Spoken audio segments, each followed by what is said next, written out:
Setiap kali musim hujan datang, suasana Jakarta berubah. Langit menjadi berat, udara lembab, dan sebagian warga mulai menunggu. Bukan hanya sekedar menunggu hujan reda, tetapi menunggu apakah air akan datang bersama banjir. Di beberapa wilayah, air laut bahkan bisa mencapai halaman rumah. Bagi sebagian orang, ini bukan lagi kejadian luar biasa, melainkan bagian dari hidup di kota yang terus bergerak, tapi juga perlahan turun. Lalu muncul pertanyaan yang tak pernah benar-benar menghilang. Apakah Jakarta akan tenggelam? Pertanyaan itu terdengar dramatis, tapi kenyataannya ada sesuatu yang benar-benar terjadi di bawah kaki kita. Tanah Jakarta sedang menurun sedikit demi sedikit, sementara laut di utara perlahan naik. Keduanya berjalan diam-diam, membentuk perlombaan antara waktu dan kota. Sebuah perlombaan yang akan menentukan seperti apa wajah Jakarta di masa depan. Hari ini, kita akan menyusuri kisah di balik perubahan itu.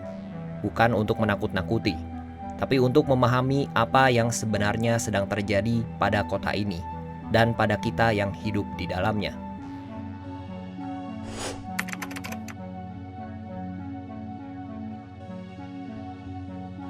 Secara geografis, Jakarta berdiri di bagian utara Pulau Jawa, tepat di muara 13 sungai yang semuanya bermuara ke Teluk Jakarta. Kota ini datar. Sebagian wilayah pesisirnya bahkan hanya beberapa meter di atas permukaan laut. Dulu, kawasan ini adalah dataran banjir dan rawa-rawa. Air mengalir bebas ke laut, membawa kesuburan ke daratan. Namun seiring waktu, rawa berubah menjadi jalan, dan sungai menjadi kanal.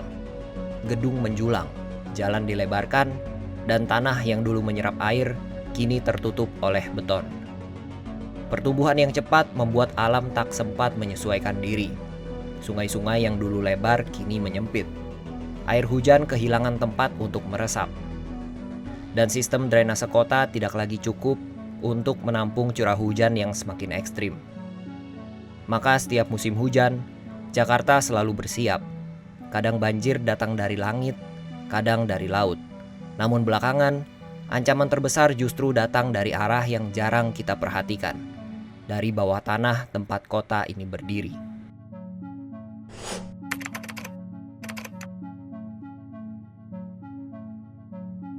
Fenomena ini disebut penurunan tanah atau land subsidence. Artinya sederhana, permukaan tanah Jakarta turun sedikit demi sedikit setiap tahunnya. Di beberapa wilayah pesisir, penurunannya bisa mencapai beberapa hingga belasan sentimeter per tahun. Tampak kecil, tapi dalam puluhan tahun, tanah bisa turun beberapa meter. Bayangkan, kota yang kita pijak perlahan bergeser ke bawah, tanpa gempa, tanpa suara. Penyebab utamanya adalah penggunaan air tanah yang berlebihan. Selama puluhan tahun, jutaan penduduk dan industri di Jakarta menggantungkan hidup pada air sumur. Setiap kali air disedot dari bawah tanah, lapisan yang menopang permukaan kota kehilangan kekuatannya. Seperti spons yang dihisap airnya, lama-lama spons itu kempis. Beban bangunan yang semakin berat mempercepat prosesnya, dan hasilnya, beberapa kawasan di utara Jakarta kini sudah berada di bawah permukaan laut. Itulah sebabnya banyak warga di sana harus meninggikan lantai rumah mereka setiap beberapa tahun. Bukan karena laut semakin tinggi, tetapi karena tanah tempat rumah mereka berdiri terus turun sedikit demi sedikit.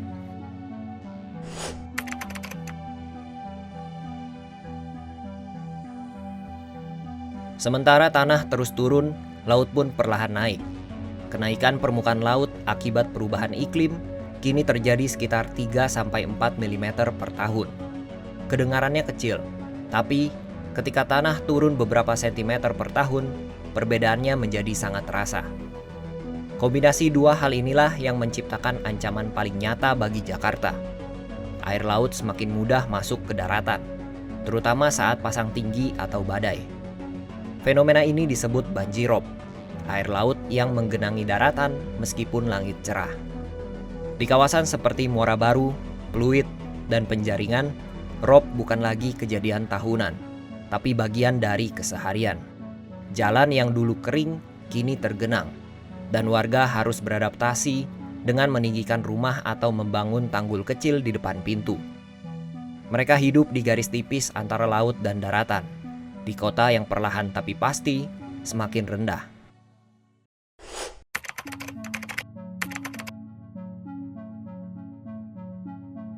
Beberapa penelitian memperkirakan, jika kondisi ini tidak berubah, sebagian wilayah Jakarta Utara bisa terendam secara permanen sekitar tahun 2050. Bukan seluruh kota, tapi kawasan pesisir yang paling rendah dan paling dekat dengan laut. Hari ini saja, sekitar 40% wilayah Jakarta disebut sudah berada di bawah permukaan laut. Angka itu bervariasi, tetapi menunjukkan betapa rapuhnya keseimbangan kota ini. Jika dibiarkan, penurunan tanah dan naiknya permukaan laut akan mempersempit wilayah yang bisa dihuni. Air bersih akan semakin sulit didapat, banjir akan lebih sering datang, dan biaya mempertahankan kota ini akan semakin tinggi. Jadi pertanyaannya bukan lagi, apakah Jakarta akan tenggelam, tetapi seberapa besar bagian Jakarta yang masih bisa kita selamatkan?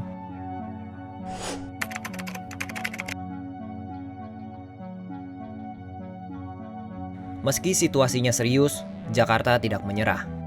Pemerintah dan para ahli mencoba berbagai cara untuk memperlambat laju penurunan tanah dan melindungi garis pantai.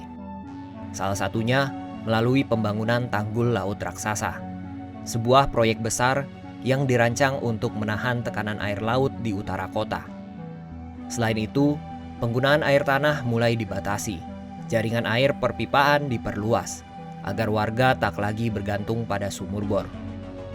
Langkah-langkah ini sederhana namun penting, karena setiap tetes air yang dihemat berarti waktu yang bisa diperpanjang bagi kota ini.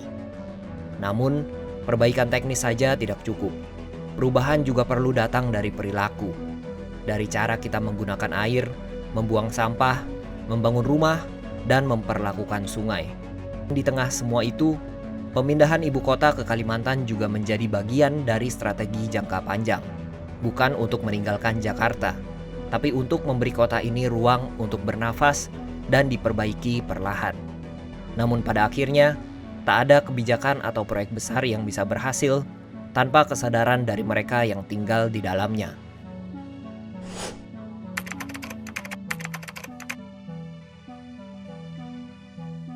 Jadi, apakah Jakarta benar-benar akan tenggelam? Jawabannya adalah tidak sepenuhnya. Tapi, sebagian wilayah memang beresiko tinggi. Namun yang lebih penting dari pertanyaan itu adalah kesadaran bahwa waktu tidak berpihak. Setiap tahun, sedikit demi sedikit kota ini berubah. Dan perubahan itu hanya bisa diperlambat kalau kita bertindak sekarang. Kabar baiknya, masih ada harapan. Masih ada waktu untuk memperbaiki sistem air, memperkuat tanggul, dan menata ulang kota agar lebih seimbang dengan alam. Jakarta sudah bertahan dari banyak krisis, banjir, macet, polusi, kekeringan, dan tetap mampu bertahan hingga detik ini. Mungkin daya tahannya itulah yang menjadi alasan kenapa kota ini masih memiliki masa depan.